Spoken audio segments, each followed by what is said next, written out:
नमस्कार, जय जगन्नाथ। मु जगदीश पृथ्वीराज शतपथी। ये भारत वर्ष, ये ओडिशा माटी, ये पानी पवन रंग रूप आगुरु थिला, सनातन धर्म थिला, आज भी अच्छी, आगु भी रहिबो। पंचतत्व रे सृष्टि यादरे आमर किछि करिवार नहीं। ऊपर वाला अछंती, सबु देखुचंती, से धर्म सबु करिवो, किंतु आमको गोटे पाद तांका आड़क बढ़ेबार अच्छे।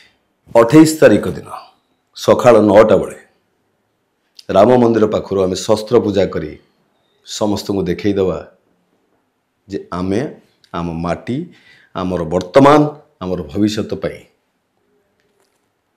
समस्त को चेतावनी देदवा जे हटी जाओ आम रास्तार।